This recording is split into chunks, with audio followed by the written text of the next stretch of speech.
everybody. Happy Ask an Expert Day, Tuesday or Wednesday, depending on where you are in the world, which usually applies to listeners, but today it applies to people on this call and video too, because we're joined by Olivia Barton.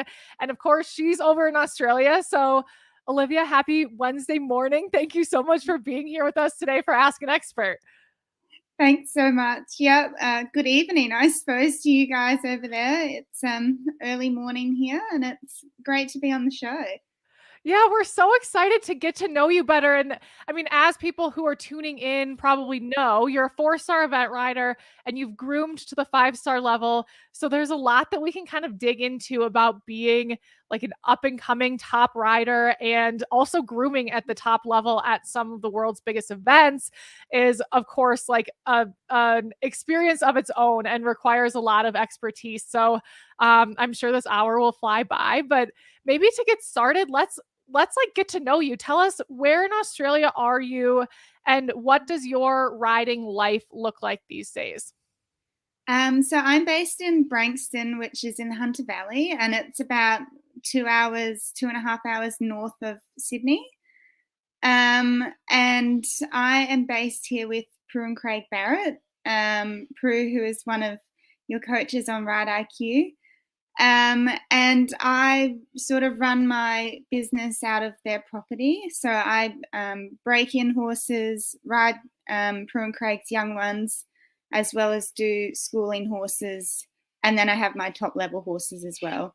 So it keeps me busy. But yeah, it's great and I love it. That is amazing. Yeah, we are absolute super fans of Prue. She has been, I mean, she's an incredible coach, of course. And we feel so lucky to have her on the platform, but she's also just like so generous and so gracious and so humble. So we've really enjoyed having her on the team as one of our first Australian coaches. Will you tell us about the horses that you have personally that you're either bringing up the levels or already kind of have to the upper levels? Yeah, sure. So I have 2 4-star horses at the moment. They've just stepped up this year. And that's Henrik APH and Hollyander HG. And so they've done about 4 stars. And they're aiming for Melbourne in about a month, bit under a month, to do the 4-star long, which is very exciting. So that'll be their first time at that level, doing a long format, which is always, a bit nerve-wracking, but also really exciting. And then I have 2 6-year-olds who are at 2-star level at the moment, and they're probably nearly stepping up to 3-star in a couple of months when the season gets back underway. So they're my 4 horses that I own and sort of co-own with my mum. And the rest are young ones or schoolers that other people give me to ride. That's awesome. It's really cool that you have those 2 pairs that are kind of like on parallel paths. You have the 2 ready to step up to the 4-star long in a month, and then the 2 6-year-olds who are like stepping up the levels together as well. Yeah, it's sort of, it went on I had a bit of a break with high level horses for a while, and then I had all these young ones, and then all of a sudden this year I'm like, wow, I have a lot of like high level horses. Totally. So yeah, it's great. That's really cool. Well, the last question I'll ask, and then I'll kind of yield my time to Kinsey to jump into, I mean, either the questions we got ahead of time or Kinsey, if you have questions of your own. But the last question I have for you at this moment, Olivia, is like, will you tell us about your path that took you to today? Like, what age did you start riding? Did you have upper level aspirations from the beginning? What exposed you to the upper levels? It would be great just to hear about how you got where you are today. Yeah, well, I was sort of, you could say I was born into it a little bit. My mum is like a lover of eventing, lover of horses. She has a huge breeding program. So I started riding basically as probably before I could walk. And, I went through a lot of ponies. I was one that would ride anything. It didn't matter if they were crazy or not. I just wanted to ride. I think by the age of 8, Mum was like, well, I'm not saddling up your pony anymore, so you're going to have to do it if you want to ride. So I decided that, well, I'll saddle her up once and then leave her tied up all day, so that if I wanted to ride her again, I would just get back on. But and then so it's just sort of kept growing from there. I've always loved eventing.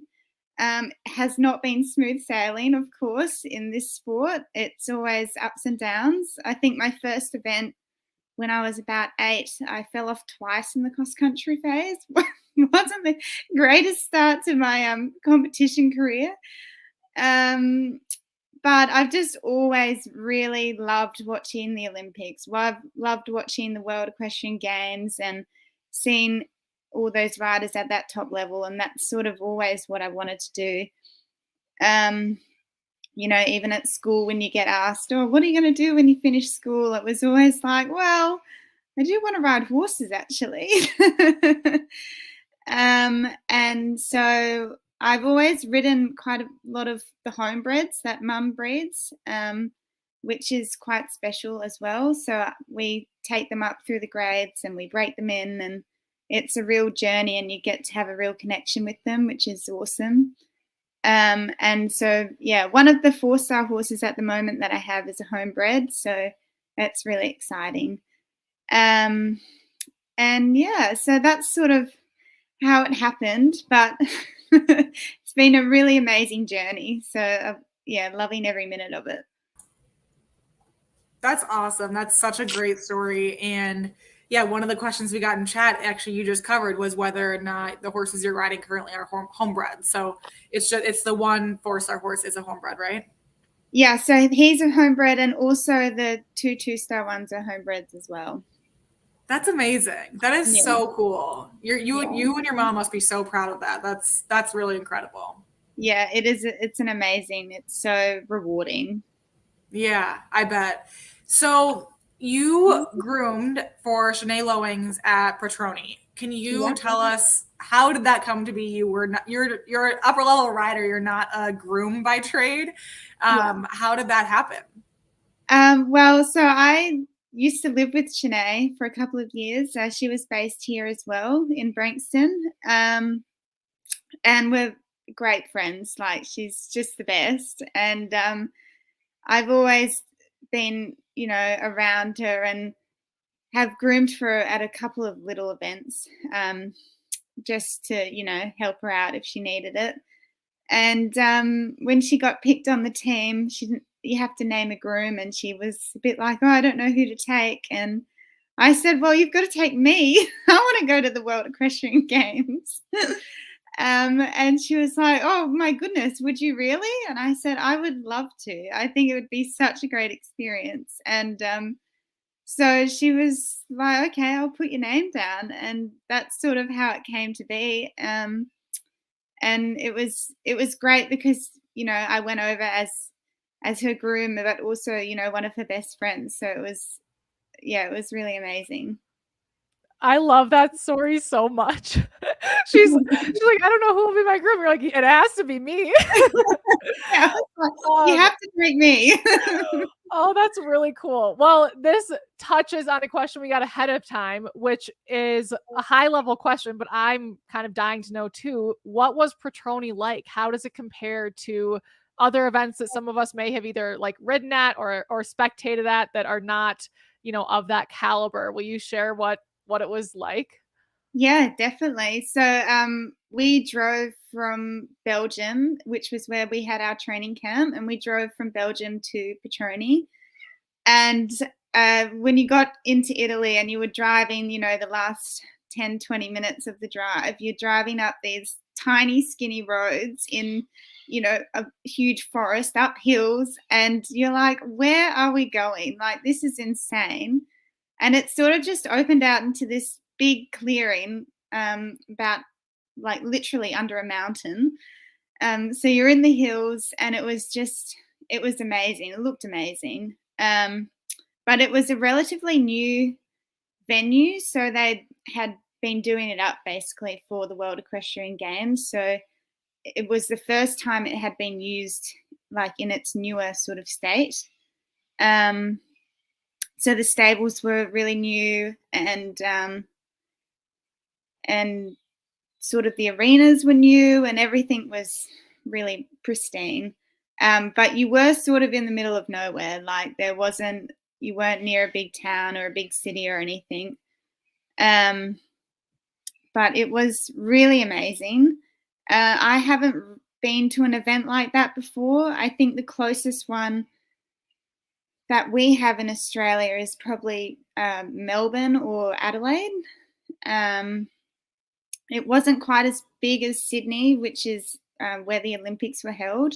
That's a huge venue, but it was pretty amazing and really picturesque. And the cross country was basically on the side of a hill. You galloped up the hill, galloped down the hill, across the hill. So yeah, it was really amazing. And I think the show jump arena on the grass was like a huge amphitheater. So you had people sitting on a hill on one side, and then the other side was where the warm-up was, but it was a huge atmosphere. So that probably contributed a little bit to all the rails that were had at Pratoni. Totally. Was there more press than you would see at an event like Melbourne or Adelaide? And how did the number of spectators compare, especially given that you were kind of in the middle of nowhere there? Yeah, press, definitely. There was a lot more. And you had like the kiss and cry and all of those things. That's really different. Spectators, there were a lot, but you weren't overwhelmed by it. Like, it wouldn't have been anything like badminton or Kentucky probably. Even Adelaide this year was pretty busy with the spectators, but it probably would have been about on par with that. Yeah, it wasn't crazy busy, and I think a lot too didn't come because it was, so far away and a bit isolated. So it's not as easy to get to. Okay, this might make me look dumb, but you have to tell us what's kiss and cry. Oh, the kiss and cry is like, when you're watching the dressage test or whatever, and they pan to all the people watching the test, like their loved ones or the coach, and you see them all like, holding their breath. Or that's the kiss and cry. So you're all up on a bit of a stage, basically. Got it. That's what they're filming. Oh my gosh, I never knew there was a name for that. I love when they pan to that. It's the cutest. So thank you for explaining that. That sounds amazing. And so do you think, that was like, is that like your one major grooming experience and you're like, okay, that's it? Or do you think if like Shenae has another opportunity like that, would you go again? Oh, well, I said, if you're going to Paris, you may as well bring me too. I said, if I'm not going as a rider, I'll come as a groom again. That's incredible. That sounds like a friendship you need to keep around. Oh, it's the best. Yeah. I love that. Okay, so we do have some more like tactical questions in the chat here that I'll cover first, and then we can come back to the story of it all. But Amanda Chance is asking about your post cross country aftercare routine, and she's saying she would love to know kind of what your cross country aftercare routine is in Australia, and we can kind of compare it to what we do in the US normally. And as a second part to that question, we'd love to know your aftercare routine for both like your low level horses, so like your very entry level horses, to all the way up to your 4-star horses. Okay. So usually after cross country, especially in a long format, you'll have a cool down right at the end. So as you go through the finish flags, you'll have people with buckets and iced water and sponges and scrapers. And usually if you're at a long format, you have anywhere from 3 to 5 people helping you. So you'll have one holding the horse and probably 2 people on each side, one sponging and one scraping. And the whole role of those people is to get the horse cool as fast as possible. So you'll have a vet, you'll probably cool it for about 10 minutes, and you'll have a vet come take a temperature and a heart rate. and then you'll go again, and they'll come and take the temperature and heart rate again, and hopefully they go down. And the faster you can get it down, the faster they're in recovery. So that means that the quicker they get into recovery, the better they should be the next day. And that's what we want. We want them to feel fresh and ready to go for the show jumping. And also after you cool them down, you put them in ice. So you put their legs in ice, and you do sort of 20 minutes on, 40 minutes off, 20 minutes back on, depending on the horse and, if they have any soundness issues or things that you know of. At Pratoni or at an Olympic Games or a World Games, they're very the cool down is very important, and recovery is huge. So, they'll be getting injections, and they could be on a drip, so fluids, and they get all sorts of, they can get we call it halo. It's sort of like Pentosan, but faster acting, basically, and it's all legal, and you just take them to the treating vet and they do it there, and that's just basically to get them feeling as good as possible for the next day.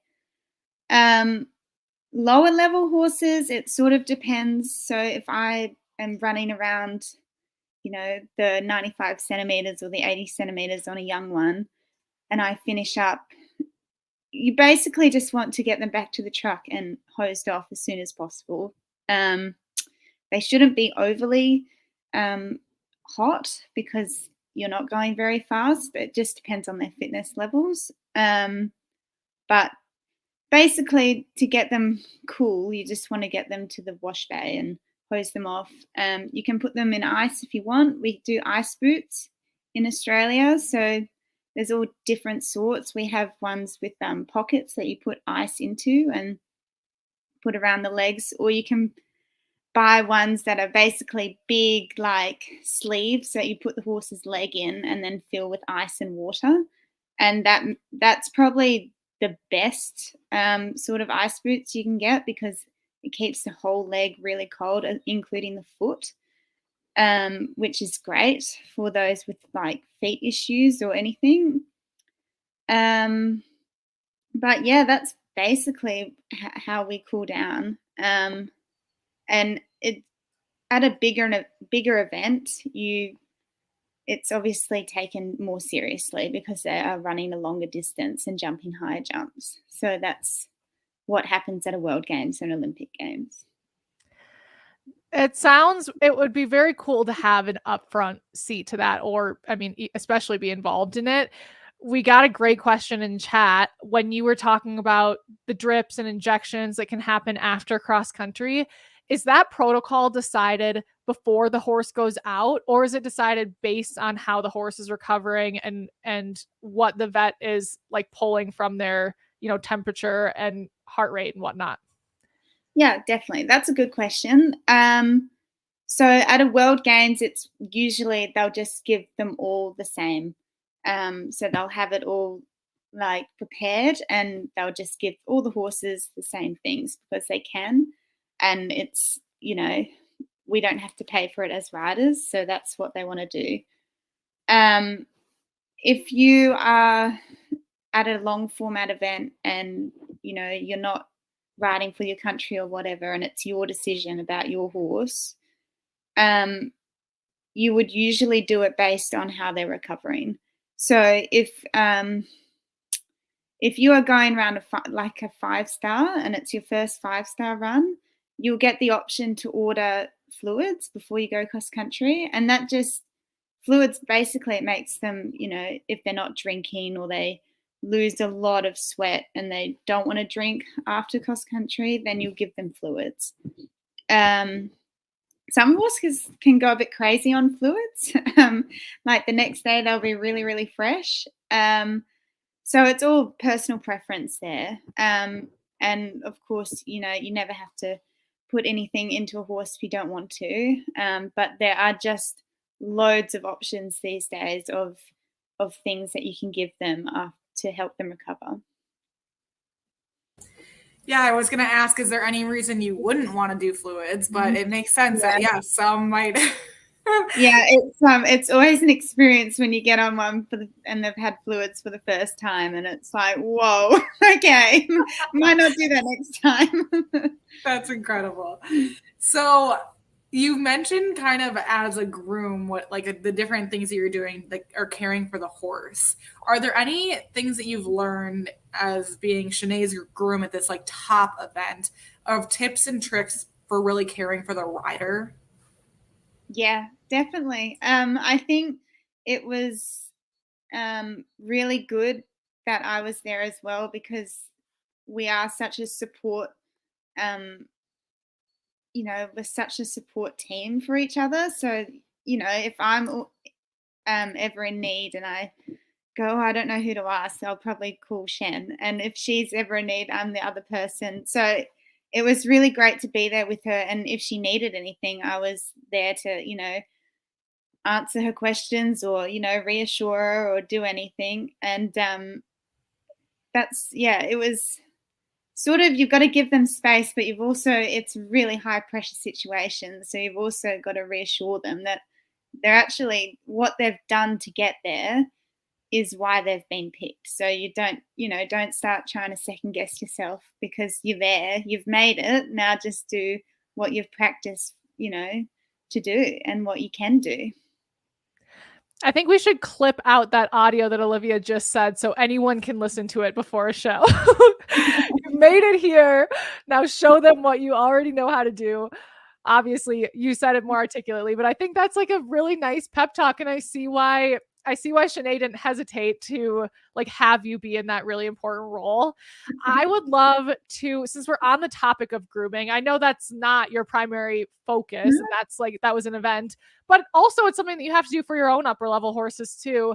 Can we talk about like some of the most important things in your routine at a show that you like would prefer to not waver from when it comes to horse care or turnout? Like if you had kind of like top aspects of how you care for or turn out a horse, like your holy grail tips, do any things come to mind on that topic? I just think like presentation's really important, obviously, especially, at a 3-day event, you've got to trot up and you've got to do the dressage. So having them really clean is a big thing for me. Even if it's at a little event, that doesn't really matter. I like to wash my horses. Like, if anyone's doing it for me, I'm a bit like, "Oh, are you doing that properly?" um, so that's a big thing for me if they're clean. And look, I'm really big on the tails. I like a very full brush, shiny tail. That makes a world of difference, I always think. But, other than that, if they're turned out well and they're looking well, they're looking fit, that's sort of my big things. Totally. On the turnout on the turnout topic, do you have any favorite products or like things that you do to turn them out so they look their best? Yeah, so the shiny spray, doesn't really matter what brand, but any shiny spray is great for final touch-ups. And hoof oil. I think that really ties everything together. If you've got good hoof oil and they're shiny, you're doing wonders. Great tips. So you usually bring, 4 to 5 horses you mentioned at the beginning of this to events. Do you have a groom yourself, or how do you kind of manage that on your own? Well, my groom is usually my mum.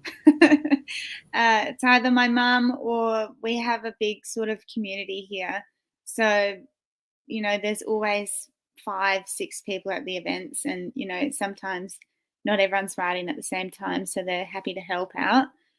But yeah, 5 it's busy.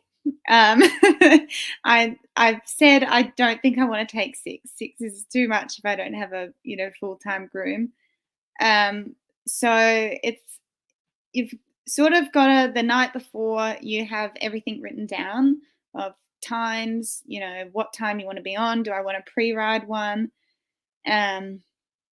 how long do I need them to be warmed up for, and sort of, sometimes the timetable doesn't allow for what you really want, but you just try and prioritize the important ones, I suppose. So sometimes the babies get a little bit, well, we'll just get on that one 10 minutes before because I don't have time to do anything else. But the big ones get the priority, obviously. And it depends, at a 3-day, it's a bit more relaxing because you have 3 days. You're only doing one discipline per day, so you don't have 10 rides. And so, at Melbourne this year, I'll have 3, which it's nearly a holiday basically, because you got 3 over 3 days, and it's great. But when you have a proper 1-day event, it is a bit chaotic. Although our 1-day events are over 2 days, so we do them Saturday and Sunday. So you'll probably normally have one day that's really full on, and the other days a bit less busy. So yeah, but I do need help. There's always help around. It's a bit hard to do 5 by yourself. I've only been exposed to the Australian eventing community via our Australian Ride IQ members, and of course Mercedes, who's on our team, who runs Australia, and the members there and the coaching team there, kind of all the things there for us. But my limited exposure has made me feel like the Australian eventing community is so tight knit. And when you talk about like there are people there willing to lend a hand, I mean, I guess we see some of that in the United States, but it feels a bit familial in Australia, where you guys are like working together and supporting one another, which is very cool. And I would love to go over there and actually see it firsthand. Yeah, no, So, it is amazing.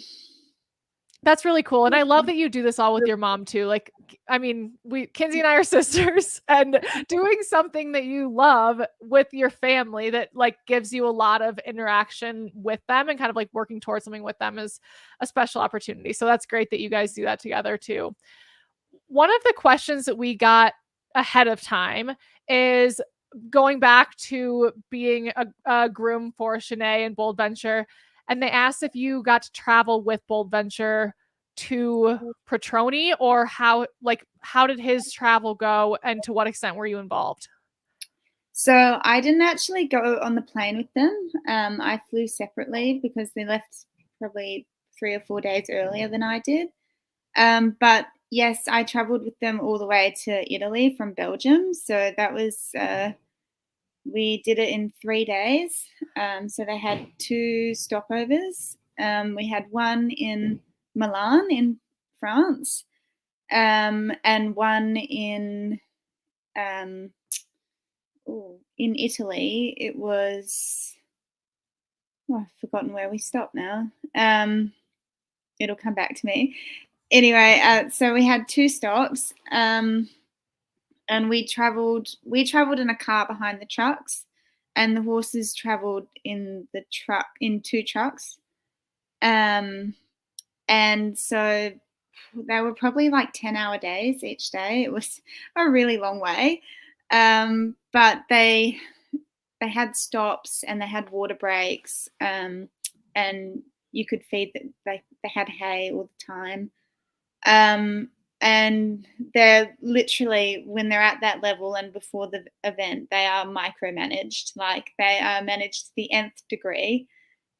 So, if we usually left at like 3 or 4 in the morning, so we would get up at 1:30, give them their ulcer guard, give them their breakfast, make sure that they've walked and stretched their legs, make sure they're happy, they're not hot, they're not cold, they are micromanaged. And then at the stop, it's the same. You get them off, you give them hay, give them water, let them have a little rest, and then, take them for a walk. So it's all about, you want them to be able to lie down and rest when they stop over, but you also need them to stretch their legs because they haven't moved for, a really long time. So it's a bit of a balancing act, but it was really like a great experience to be there and, see how they wanted them managed. And what they wanted them to do and what was, worked best for them. They all arrived really fresh and great. So, and they, the day we arrived at Pratoni, they had a light ride in the afternoon. So you just go and basically stretch their legs, get their heart rate up a little bit, just so that they've done something and they're not stiff and sore the next day when you actually ask them to do a bit more for you. And why did they decide to drive them rather than fly them from Belgium? Well, basically money. So it's very expensive to fly them from Belgium to Italy. So the English team flew them from London to Rome, but they have much more money sort of injected into their high performance. So they're able to do that, and that worked really well for them. Whereas we had 2 riders that are based in Europe and, well, they're based in England, but they brought their trucks over, and so we used the trucks, which a lot of other nations did as well. When the horses fly or they're on the truck, do you have them in shipping boots or wraps? I know there's some talk, like in the United States, there's some back and forth around like having their legs being hot being a concern. So there's like a discussion around whether they would wrap or leave them bare-legged. What do you guys do? They didn't do anything, so they left their legs bare, which was a little bit strange for me because in Australia we always put boots on them or wrap them, but they were on the truck for a long time, so I bare-legged was going to be better for them because they would spend most of the day with boots on, which would have made their legs very hot. Totally. And no tail wraps, right? No, I don't think none of them had tail wraps on. And last question on their outfits. Do you put sheets on them? Like, was it cool enough do you ever put a sheet on them when they're in the trailer, or do you prefer to just have them be naked? Personally, I would put a cotton on them at home. That's what if it's not hot, they wear a rug, but they went naked. Not that it was even hot, but I think just to let them breathe and, for such a long trip, they went naked. Cool. For the actual travel portion of it, and then I swear we'll stop asking you questions about Pratoni. For the actual travel portion of it, are the riders there as well, or is it just the grooms that are with you along that way? The 2 riders that we used their trucks, they were there, but the others flew, and it was just the grooms. So it was Shane and Shenae and Hazel. They flew, and we, as the grooms, looked after the horses. Nice. Okay, the official shift is happening. Olivia, do you have any defined goals for like near term and long term for yourself as a rider? And if you do, will you share those with us? Yeah, sure. At the moment, it's to get these horses, the 2 top horses that I have established at 4-star long level. If you do that, even it's a little bit of a long shot, but if I am able to do that and produce 2 good results at 4-star long level, you can have Paris in the back of your mind. And so the goal this year is to get 2 4-star longs completed with both horses, and then hopefully at the start of next year do Adelaide 5-star on both of them. And if they get good results, then Paris can be in the back of your mind a little bit, and basically just want the selectors to look at you and go, oh, they look all right, they could be okay. Long term is just to keep producing them. I love producing horses and to the top level, and just keep trying to get on the Australian team. That's sort of what I've always wanted to do, and it's just always my goal, basically, just to get better and hopefully get on a team. That is so cool that you have 2 4-star horses that you're like, both of them are like great contenders. So that's really awesome. And we are rooting for you, Olivia. So we're manifesting it right now. It's going to happen. So in your own career, you mentioned, I think it was even before we went live, you mentioned that you're working on Prue Barrett's farm and you're kind of working with their young horses. Is that correct? Yeah, that's right. Yeah. And what do you do? Are you backing them, or kind of can you tell us more about that? Okay, so because Mum breeds a lot of horses, we've always sort of been. I have an older brother who's a horse breaker as well, and so we've always sort of. It's better to break in your own horses, basically. When you send them away to someone else, it's always a bit. You never know what you're going to get, and it could be a little bit wishy-washy. So I learnt to break them in when I left school. So breaking them in is basically you start from scratch. So, they're usually 2-year-olds, 2.5-year-olds, and you have to mouth them. So you put the bridle on, you long rein them, you lunge them, and then you put the saddle on. Usually you start with a roller, which is just basically a girth that goes all the way around. And then you go onto the saddle, make sure you can turn, stop, go before you get on, basically. And then, and it's a process that can take, anywhere up to 6 weeks to 8 weeks. It really depends on the horse, and how, sometimes the competition schedule gets a little bit in the way. So, how consistent their work is can also, how long it takes is dependent on that. But yeah, I love breaking them in. I think it's you sort of really get to know their brain, how they work, what makes them tick. And we always start with like voice. It's easier to get them to move from your voice when you're lunging. So, you have your voice, you get them moving from walk, it means walk and trot and canter and so on.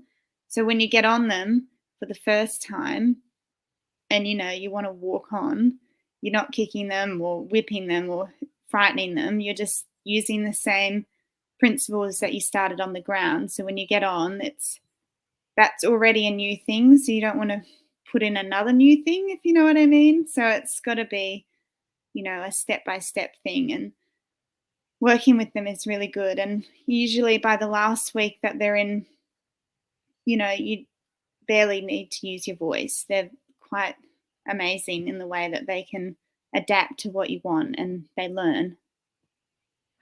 Did you break the 3 homebreds that you're riding now? Were you the person who did that work with them?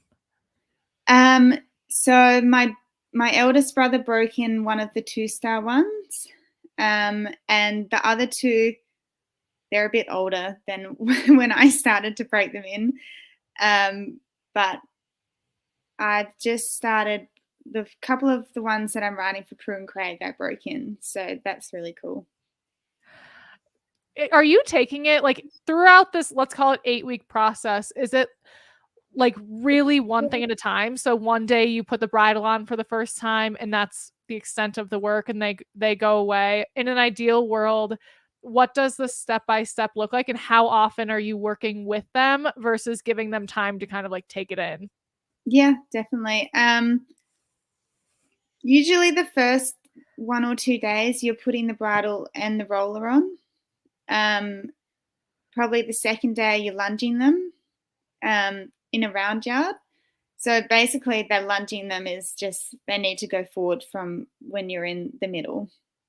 So if you're standing in the middle, you want them to go around you. And not you probably, on a line? Yeah, on a line. Okay. Yeah, but there's not much pressure on the mouth because they're in a round yard, so you don't really need to pull them around that much. So that's probably the first 3 days, and then you introduce long reining them.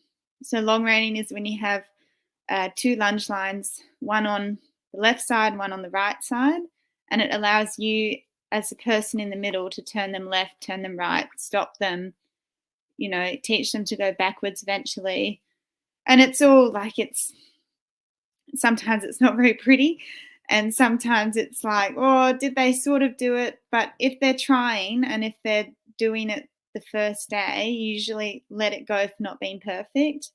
And it's amazing how much better they are the next day when you come back to it. So it's a bit, you've got to know when enough's enough and let them sort of go, that was good.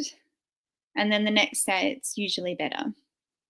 Because putting too much pressure can get a little bit not so good.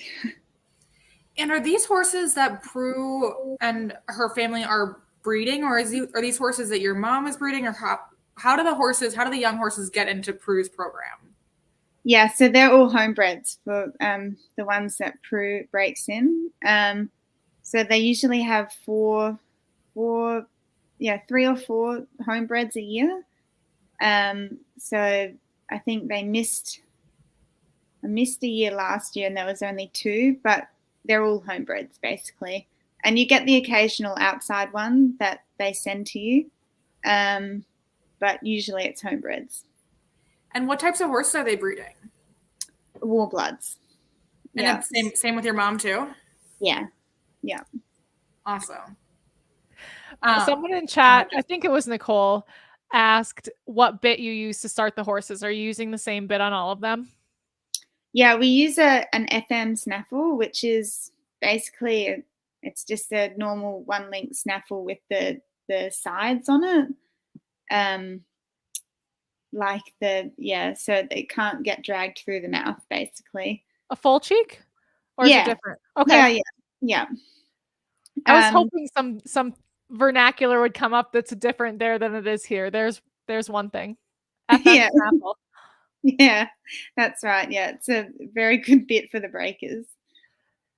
Interesting. And then one more question on, like, as you describe this, I would love, like, I wish I could see the process that you go through with these young horses because I've never been around it. The first day that you get on them, how often do they become a bucking bronco? Well, it depends. Usually it's a process building up to it. So when I get on, there's a bit of a routine. I pat their neck, I pat the saddle, I pat their behind the saddle, I pat their tummy, and I pat their shoulder. So it's sort of like 3 pats, and I do it until they're desensitized, until they're not jumping, basically. And the whole reason behind that is because they're all points of the horse that you could touch when you get on. So you want them to be not sensitive if you accidentally touch that part, and run off bucking bronco style. So I do that for a couple of days, and then you get on. I usually half get on, and then I sort of swing my leg over, and then I get off, and then I swing my leg over and get off. And it's just basically making it boring for them. I don't want to get bucked off, and I don't want to scare them, because then you sort of go back 2 steps. So when I first get on them, I usually just sit on them, and then the next day I get them to move. So then you're building up all the time to what you really want. And when I get them to move for the first time, it's always in a circle to the left. And I want them to move their front leg. I just want them to move any leg and feel me on top of them, because it's a totally different balance for them. So that's usually what scares them. And then if you do that and you feel like you're going to be safe, you can then go off onto the bigger circle. I picture this like you put a leg over, you get off. For them, you're like trying to make it boring. If it was me, I would like get off, be like, okay, thank God that one went okay. Try it again. For these youngsters, is it preferred to do a little something with them every day so that you can build on what they're learning, or is it okay or even preferred to give them like a number of days off during this process? We usually go like 5 days on, and then they can have the weekend off. It usually doesn't always work like that. Sometimes we'll have something in the week that we can't quite get to them. But I think time off for them is good, and it's amazing how much they remember after days off. So people go, oh, but you lose all the things that you've just done. But they retain a lot of information, like, even after you get them on Monday and they're fresh, but they remember everything. They're not stupid. They're not stupid animals at all. What signals are you looking? You said like some go slower than others. Are there any signals you're looking for that like, okay, we need to slow this down, or this is too much? Or are you really just like, it's very obvious, like they're very upset? Yeah, some are really quirky. So you can get the really quirky ones. So they'll be really sharp. So, they'll spook at anything, or your movement scares them. And that's when you go, okay, I think we might take this one a little bit slower. And I think you need to be a bit tired before I get on you. Because basically the hard thing with those ones is they're so sharp that if they get a fright, it makes it worse, basically, and you go back, and you have to go back to the beginning again, really. So it's all about giving them confidence without giving them control, basically. So you're always the one that they need to listen to, but they've got to be confident within themselves. As a rider, when do you experience nerves the most? Is it with these youngsters, or is it in the start box at a 4-star? Or is it in dressage? Yeah. It's definitely in the start box at a 4-star. I think the youngsters, it's a no pressure situation. It's, if you fall off, well, so be it. It's a bit of a whoops, but at the moment I do bounce quite well, so I usually get back on. Always get back on. Whereas the 4-star in the start box is, as a rider, you always put pressure on yourself and you want it to be good and you want to perform well. So that's sort of when the nerves are probably the worst. Yeah. And when your job is kind of like backing them. Are you, once you've kind of completed that, are you then putting them in the field for 2 years, or what's the process there? Yeah, so they usually go back in the field after they've had their first sort of 6 to 8 weeks. They go back in the field and they probably stay there for anywhere from 6 to 12 months. And then you start it again. So you do the same process, which usually, so it takes probably like 2 weeks to get back to where you were instead of 8. And then they're in light work for probably 6 months, and then they probably have another 6 months off, and then you bring them back in as 4-year-olds, and you can basically start competing them and training them to be going out and things. It's really cool.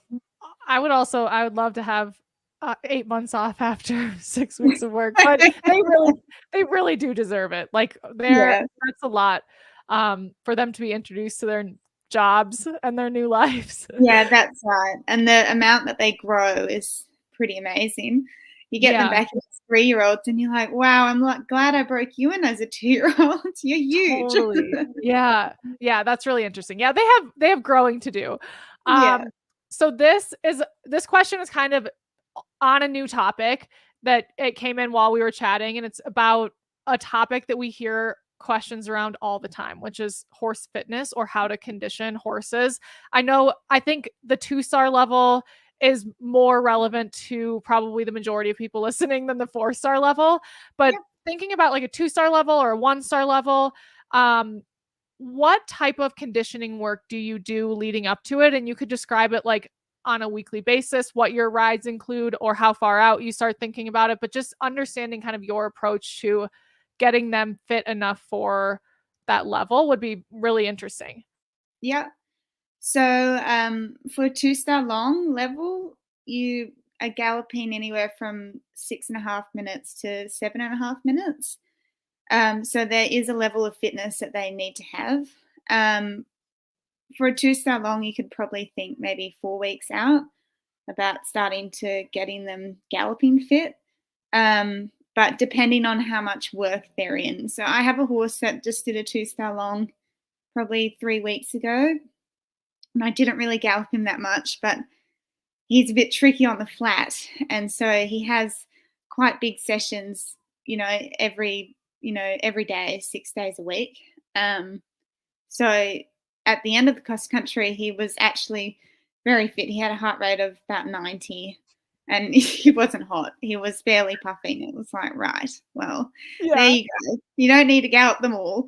But usually, and some horses have better fitness levels, better base fitness levels than others. It's like humans. Some people can easily go for a 3-kilometer run and not even be puffing, and they haven't run for, a year, whereas I'm dying. Yeah, we're not friends with those people. Just kidding. And I go, I'm never running again. Once is enough.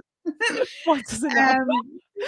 So it's a little bit, you've got to know your horse. But I'm taking one to Melbourne in the 2-star long, and he'll probably start galloping this week, and it's about 3-4 weeks out.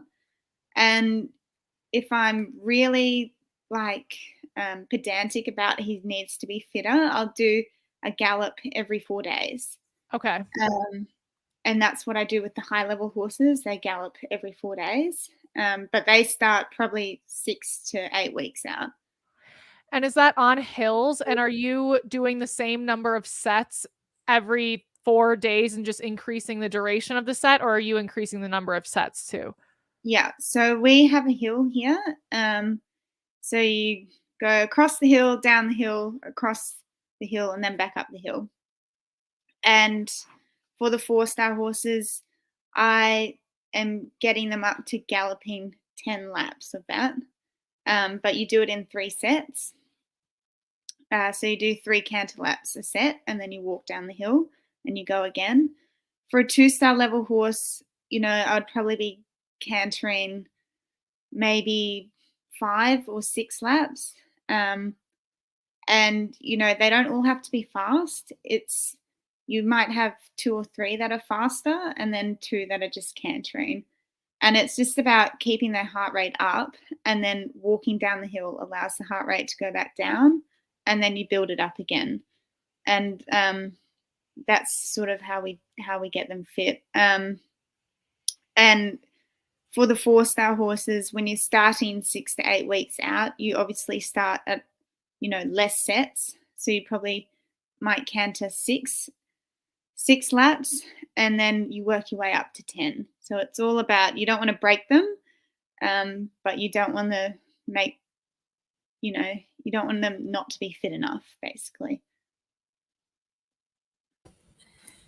That is really helpful.